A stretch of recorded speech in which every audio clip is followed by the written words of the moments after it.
राम राम दोस्तों। आप सभी का स्वागत है आपके अपने यूट्यूब चैनल हिंदुस्तान न्यूज़ पे। तो दोस्तों बात करते हैं केरल के वांड्राम की। केरल के वांड्रा में तेज बारिश की वजह से सोमवार देर रात 4 अलग अलग जगहों पर लैंडस्लाइड हुए। रात 2 बजे से सुबह 6 बजे के बीच हुए लैंडस्लाइड में 4 गांव बह गए और 4 गांव बह गए और घर, पुलिया, सड़कें और गाड़ियां भी बह गई। अब तक 119 लोगों की मौत हो चुकी है। 116 लोग अस्पताल में हैं, जबकि 98 से ज़्यादा लोग लापता होने की खबर है। रेस्क्यू के लिए आर्मी, एयरफोर्स, एसडीआरएफ और एनडीआरएफ की टीमें मौके पर मौजूद हैं। कन्नूर से आर्मी के 225 जवानों को वायनाड के लिए रवाना किया गया है। एयरफोर्स के 2 हेलीकॉप्टर भी रेस्क्यू के लिए भेजे गए हैं, लेकिन बारिश के चलते उन्हें कोझिकोड लौटना पड़ा। सेना की स्पेशल डॉग यूनिट के ट्रेंड डॉग्स, जिसमें बेल्जियम मेलिनोइट्स और लेब्राडोर और जर्मन शेफर्ड जैसी नस्लें शामिल हैं, वायनाड में भूस्खलन प्रभावित में पहाड़ी के लिए रवाना किए गए हैं। इधर केरल सरकार ने इस हादसे के बाद राज्य में 2 दिन के लिए राजकीय शोक की घोषणा की है। तो दोस्तों ये था वायनाड में संसद सत्र के 7वें दिन मंगलवार 30 जुलाई को अग्निवीर और जातिगत गणना पर भाजपा सांसद अनुराग ठाकुर, राहुल गांधी और अखिलेश यादव भिड़ गए। अनुराग ठाकुर ने राहुल गांधी का नाम लिए बिना कहा, आपके बोलने के लिए पर्ची आती है, उधार की बुद्धि से राजनीति नहीं चलती। ठाकुर ने फिर कहा, आजकल कुछ लोगों पर जाति जनगणना का भूत सवार है। जिनको जाति का पता नहीं वो जाति जनगणना कराना चाहते हैं। इस पर विपक्ष ने हंगामा शुरू कर दिया। राहुल गांधी ने अनुराग ठाकुर पर गाली देने का आरोप लगाया। अखिलेश भी बोले, कोई किसकी जाति कैसे पूछ सकता है।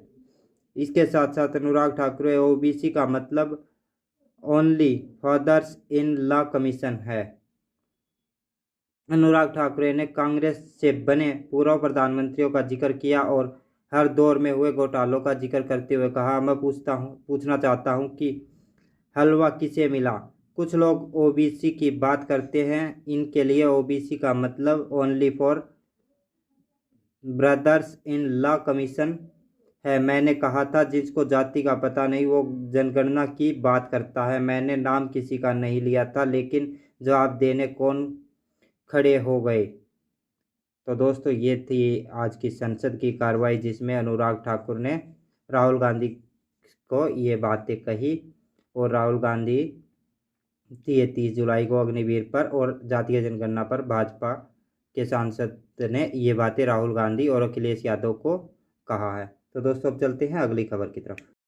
तो दोस्तों दिल्ली के राउज आईएएस कोचिंग सेंटर के बेसमेंट हादसे पर राष्ट्रीय मानवाधिकार आयोग एनएचआरसी ने दिल्ली सरकार और दिल्ली पुलिस और एमसीडी कमीशन को नोटिस जारी किया है। आयोग ने 14 दिन के अंदर डिटेल रिपोर्ट मांगी है। साथ ही मुख्य सचिव को निर्देश दिया गया है कि राज्य में नियमों का उल्लंघन करने वाले सभी कोचिंग सेंटरों का पता लगाए। दूसरी तरफ हादसे के तीसरे दिन भी सिविल सेवा अभ्यर्थी और स्थानीय लोगों ने राउज आईएएस कोचिंग सेंटर के बाहर अपना विरोध प्रदर्शन जारी रखा है। राउ आईएएस स्टडी सर्कल के एक अभ्यर्थी ने कहा, बेसमेंट में कोई बायोमेट्रिक लॉक सिस्टम ही नहीं था। वहां 2 दरवाजे थे, एक शाम 6 बजे बंद हो जाता था। दरअसल हादसे वाले दिन से ही दावा किया जा रहा है कि बायोमेट्रिक लॉक खराब होने के कारण ही स्टूडेंट बेसमेंट में फंस गए थे।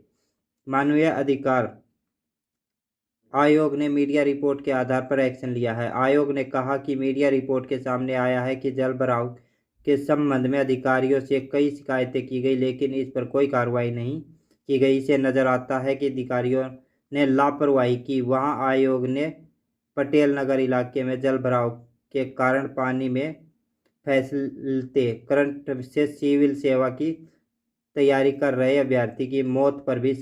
सोना चांदी की कीमतों में आज यानी 30 जुलाई को गिरावट आई है। India bulletin and jewellers association की वेबसाइट के मुताबिक 10 ग्राम 24 कैरेट सोना 87 रुपये गिरकर 68,713 रुपये पर आ गया है। कल इसके दाम 68,800 रुपये प्रति 10 ग्राम थे। वहीं 1 किलो चांदी 576 रुपये फिसल कर 81,616 रुपये प्रति किलो बिक रही है। इससे पहले चांदी 82,192 रुपये प्रति किलो थी।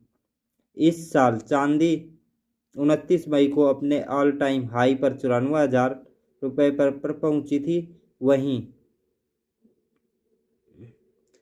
4 महानगरों में भोपाल में सोने की कीमत, दिल्ली में 10 ग्राम 22 कैरेट की सोने की कीमत 63,350 रुपये व 10 ग्राम 24 कैरेट की 59,100 रुपये रही है। मुंबई में 10 ग्राम के 22 कैरेट की 63,200 रुपये और 10 ग्राम 24 कैरेट की 68,950 रुपये।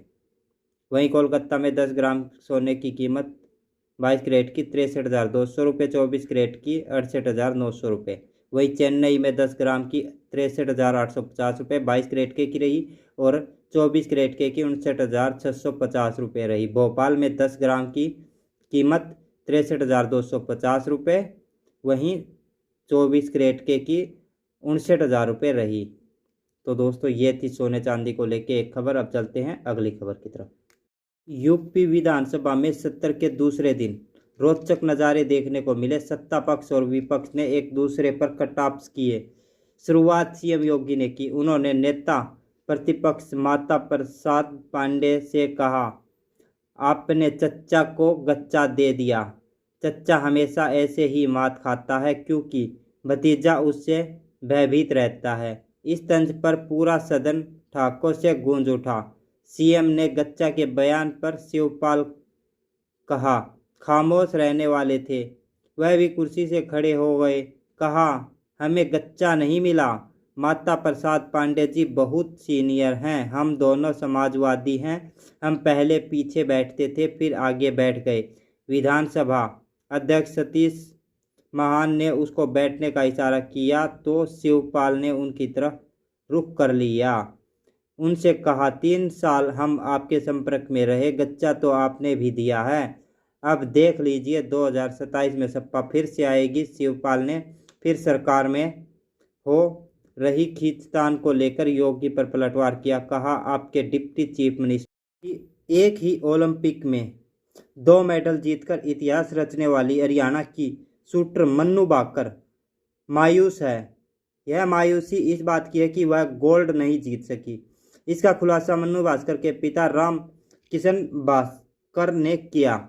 उन्होंने बताया कि आज के मैच से पहले कल उनकी मन्नू से बात हुई थी। मन्नू गोल्ड मेडल न जीत पाने से मायूस है, फिर भी वह देश के लिए बड़ी उपलब्धि है। उन्होंने मन्नू की जीत का क्रेडिट उनकी मां सुमेधा भाकर को दिया। उन्होंने कहा कि मैं तो मर्चेंट नेवी में था, ड्यूटी पर रहता था, टाइम नहीं मिल पाता। मन्नू पर सारी मेहनत उनकी मां ने ही की है। मन्नू सुमेधा ने कहा मैं मन्नू के मैच नहीं देखती, मैंने उनके दोनों मेडल वाले मैच नहीं देखे। उन्होंने कहा कि यह टोटका नहीं बल्कि गुरुकुल की परंपरा है जिसमें ऐसे वक्त पर एकांतवास में रहना चाहिए। उन्होंने कहा कि हम सब हनुमान जी के भगत हैं। मैच के वक्त भी मैं हनुमान जी की भक्ति कर रही थी। मैं साथ में श्री भगवत गीता लेकर बैठी थी। मेरी यह प्रार्थना थी कि श्री कृष्ण भगवान मन्नू को उसकी मेहनत का फल जरूर दें।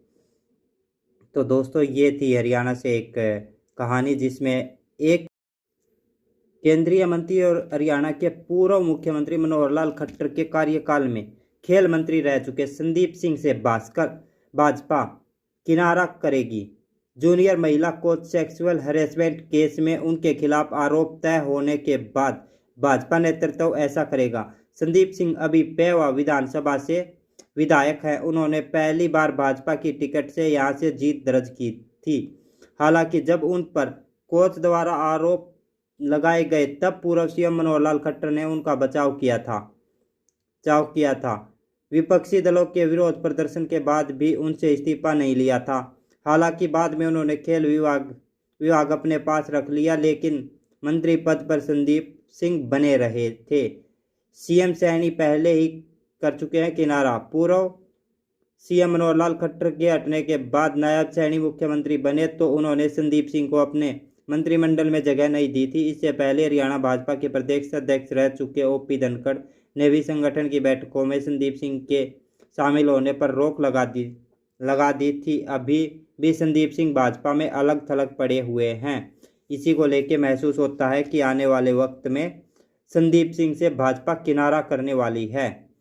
जो भी जब इनका काम बन जाता है भाजपा वालों का, जब काम रहता है तब तक तो भाजपा हर किसी का साथ देती है, चाहे वो बुरा हो, गलत हो, सही हो, जैसा भी है। पर जैसे ही उनका काम निकल जाता है तो भाजपा किसी का भी साथ छोड़ने को तैयार हो जाती है, किसी से भी किनारा करने को तैयार हो जाती है। यही काम संदीप सिंह के साथ भी हुआ। तो दोस्तों, ये थी आज की खबरें। आप लोगों को कैसी लगी? अगर अच्छी लगी हो तो वीडियो को लाइक करो, शेयर करो, चैनल को सब्सक्राइब करो। मिलते हैं नेक्स्ट वीडियो में, तब तक के लिए जय हिंद, वंदे मातरम, भारत माता की जय।